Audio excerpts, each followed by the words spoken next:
تم روشنیوں کے رب کو رات کے اندھیروں میں پکارو، وہ تمہیں بھی معجزوں کی صبح عطا کر کے راضی کر دے گا۔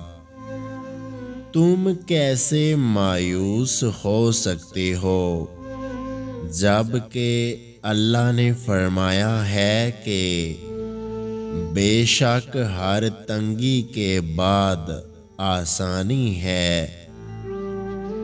دعا دستک کی طرح ہوتی ہے اور مسلسل دستک سے دروازہ کھل ہی جاتا ہے۔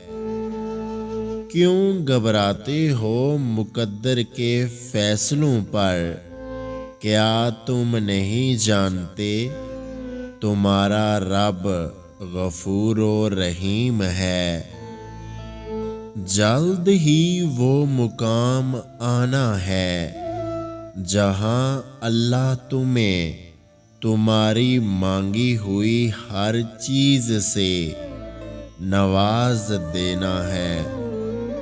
یقین پختہ ہو تو اللہ قبولیت کی مہر لگانے میں دیر نہیں کرتا۔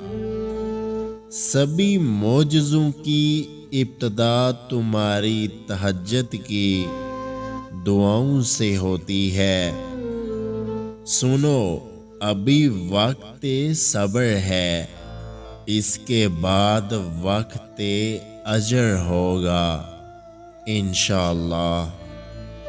تب تک صبر کرو جب تک معجزے نہیں ہوتے۔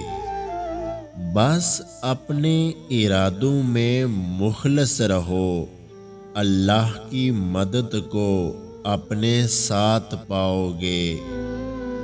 یا اللہ، ان دلوں کو سکون دے جن کو تیرے علاوہ کوئی سننے والا نہیں ہے۔ وہ تمہارا دل بدل کر خود کی رضا میں راضی کرواتا ہے۔ وہ تمہیں لوگوں سے دور کر کے خود سے دوستی کروانا چاہتا ہے۔ مت بھولو، جس نے دعا کرنا سکھائی ہے اس نے قبولیت کا وعدہ بھی رکھا ہے۔ اگر آج کی ہماری یہ ویڈیو آپ کو اچھی لگی ہے تو ہمارے یوٹیوب چینل کو سبسکرائب کرنا مت بھولیے گا۔ اپنا بہت سارا خیال رکھیں، مجھے دعاؤں میں یاد رکھیں۔ اللہ حافظ۔